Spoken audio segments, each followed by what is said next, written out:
زه اوس یو داسې مقرر تخواست کوم فرزند هغه چا چې تاسو ټول خلک ډېر په دې ټوله دنیا کې خلک پیژني حضرت مولانا مرحوم مولانا بجلیگر مولانا صاحب زوی دی مفتی محمد قاسم صاحب دامت برکاتهم او هغه ته د اعزاز حاصل لچې دا حضرت بابا جی صاحب مبارک ملفوظات شریفم غالبا چډمبه د دې د اعزاز دی ته حاصل لې چې دا ډمبه کتاب دی د ملفوظات مبارک لیکلو نو ای تخواست چې په مختصر الفاظو کې متقال الله او قال رسول بیان کی حضرت مولانا مفتی محمد قاسم صاحب دامت برکاتهم.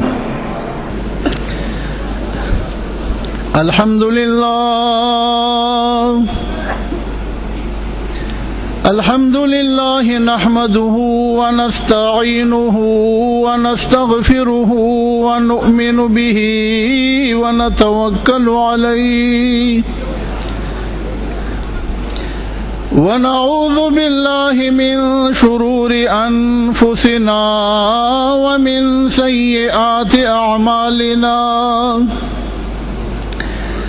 من يهده الله فلا مضل له ومن يضلله فلا هادي له ونشهد أن لا إله إلا الله وحده لا شريك له ونشهد أن سيدنا ومولانا وحبيبنا محمدا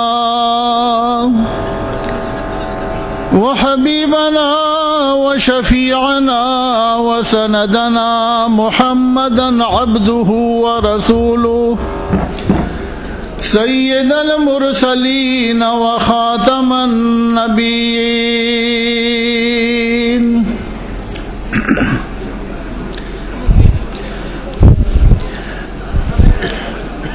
أما بعد فأعوذ بالله من الشيطان الرجيم بسم الله الرحمن الرحيم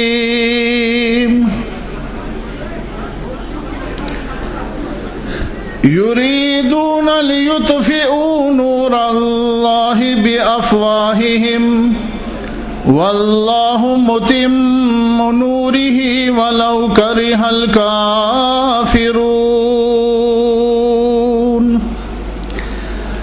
مولاي صل وسلم دائما أبدا على حبيبك خير الخلق كلهم مولاي صل وسلم دائما أبدا على حبيبك خير الخلق كلهم. درود شریف ہوئی.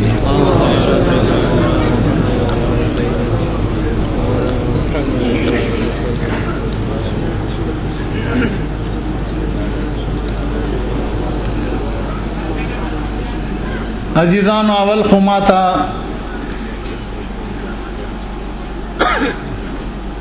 دلته تقریر کولم لوی بیا د بیخ کاری خدا حضرت قاری صاحب په حکم لس 12 منټه ستاسو په مخ کې یو څو خبرې عرض کوم.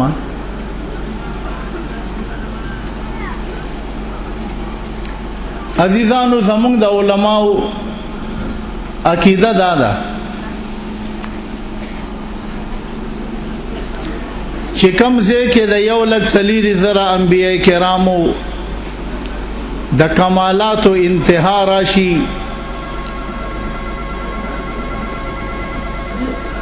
الته د الله د محبوب د کمالات او ابتدا راشي.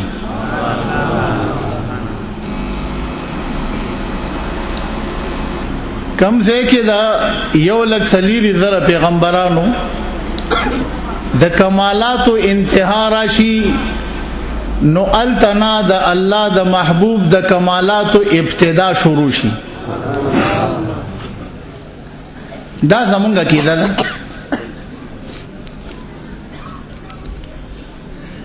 بل دا چې د الله محبوب صلی الله علیه وسلم داغوی عظمت او داغوی مقام 40 غنټې الله په خپل اوچتای. سبحان الله. دام زمونږ کېدل. حسان ابن ثابت رضی الله تعالی عنہ یو ډیر لوی شاعر تیر شوی دی او داغه اعزاز داو چې په مسجد نبوي کې جناب رسول الله صلی الله علیه وسلم هغه د پاره یو منبر جوړ کړی نو چې کله باغه اشعار وی حسان ابن ثابت په منبر ولاړو او د الله محبوب بلاندې پزما کناسو او داغه د اشعار سره به د الله محبوب داسې کېدو داسې یو ځل دا اشعار وی چې واحسن منك لم تركت عيني واحسن منك لم تركت عيني واجمل منك لم تلد النساء خلقت مبرئا من كل عيب كأنك قد خلقت كما تشاء. وے محبوبا واحسن منك لم تركت عيني زما د سترګو تر اوسه پورې تامره خيسته نه دی لیدلې. عطا الله شاه بخاری بوي چې زه ډېر په ادب د جبرئیل امین په خدمت کې درخواست کوم چې تا خو به زمونږ د محبوب نازیات خيسته ال لیدې چې الله پیدا کړي. زمونږ د محبوب نازیات حسین او جمیل خو الله پیدا کړي نه دی نو ته به څه وګوري.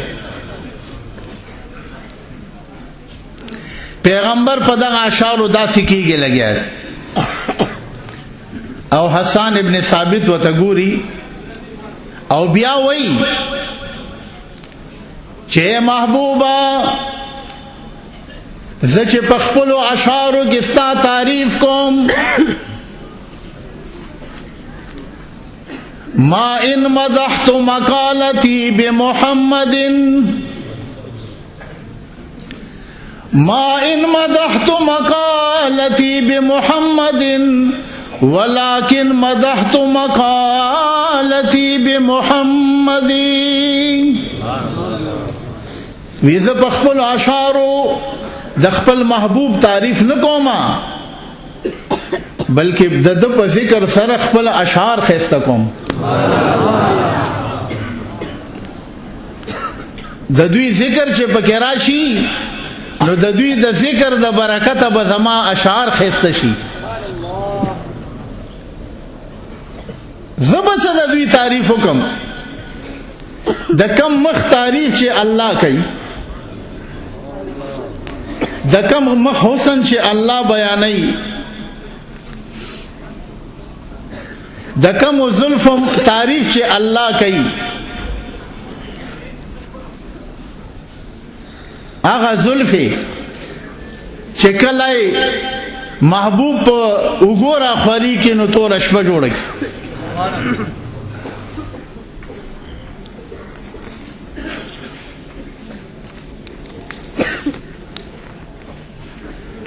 وی چې نقاب په مخ را خور کړي نو شپه راشي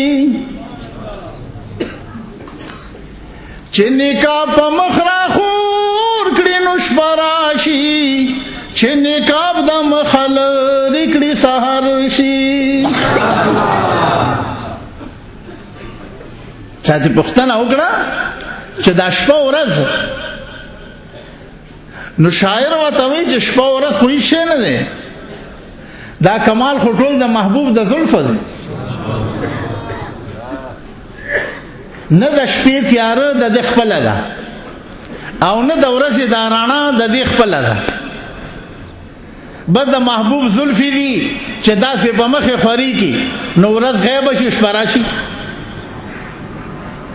او چې کله زلفې د مخ نه لرې کی نو شپه غیبه شي سهار راشي. چې نکاح په مخ راخور کړي نو شپه راشي، چې نکاح د مخ لرې کړي سهار شي. په دنیا او په عقبا کې چې هر څه دي، په دنیا او په عقبا کې چې هر څه دي، په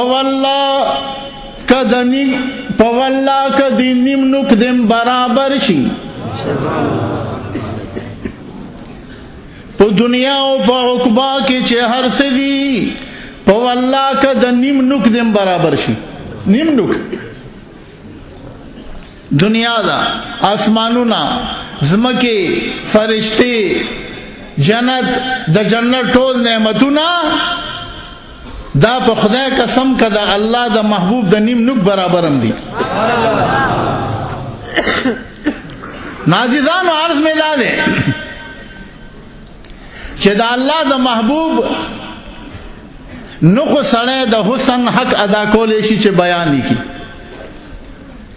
نه د الله د محبوب د جمال حق ادا کولی شي چې سړی بیان کی، او نه د الله د محبوب د کمالات څوک حق ادا کولی شي چې کمالات بیان کی.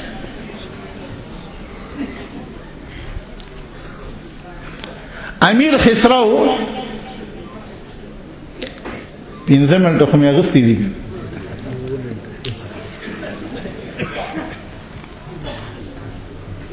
مولانا صاحب ته چاوي رحمت الله علیه چې دا تقریر بلنګ مختصر کوي. هغه وته فرمایل چې تقریر خو زما شروع شي نیمه غنټه نه پسه، نیمه غنټه پورې خو تقریر نه، تقریر هغه نه بعد شروع کیږي. خو ان شاء الله د حضرت قاری صاحب په اجازه ته یو 15 منټه عالم اجازه ته. امیر خسرو یو ډېر لوی شاعر تیر شوی دی. هغه وایي چې دا معراج په شپه باندې جبرئیل امین او جناب رسول الله صلی الله علیه وسلم د اسمانونو په سیر روان دي. یو ځای کې ودرېده نو جبرئیل امین دا ډېر په غور ګوري د الله د محبوب مخته. نو پیغمبر چې پوښتنه کوي چې جبرئیل دا دومره په غور ماته ولې ګوري؟ نو جبرئیل امین ورته وایي چې په غور د ځکه ګورم چې دا ته الله څه شی پیدا کړی، دا ته الله څه شی پیدا کړی. کله نه چې زه پیدا یم نو تر ننه پورې ما ستا غوندې حسین او جمیل انسان نه دی لیدلی. وی زما دا یقین دی چې ته الله هماغسې جوړ کړی چې څنګه الله غوښتي. نو چې څومره الله دی دومره د هغه غوښتم ده که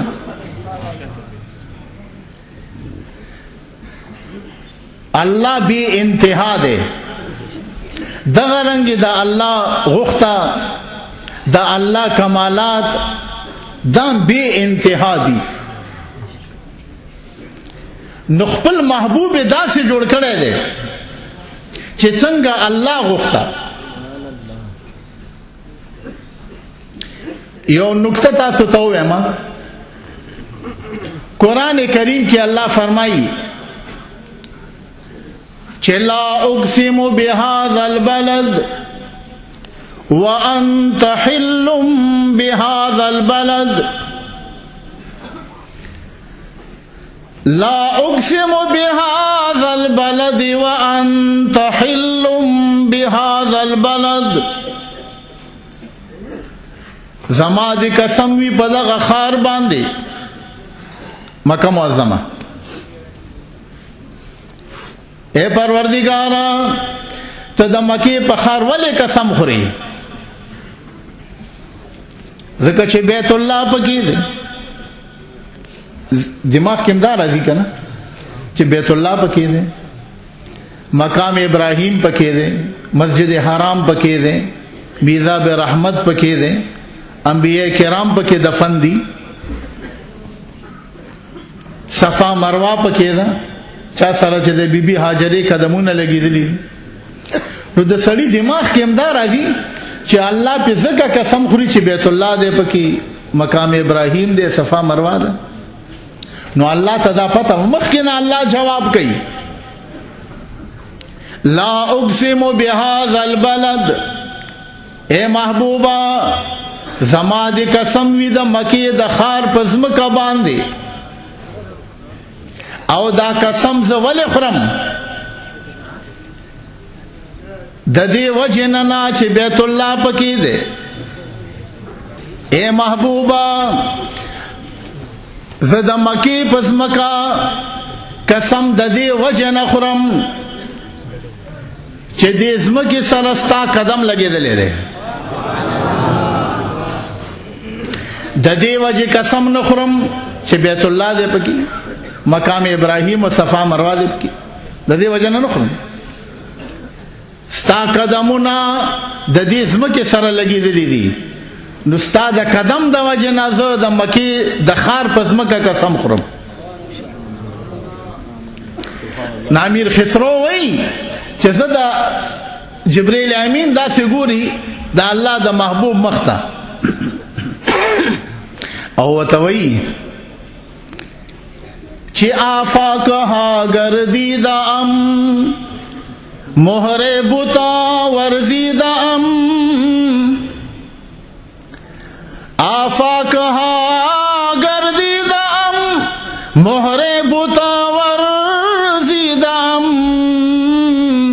بسیار خوبا دیدم لیکن تو چیز دیگری، من تو شدم تو من شدی، من تن شدم تو جا شدی،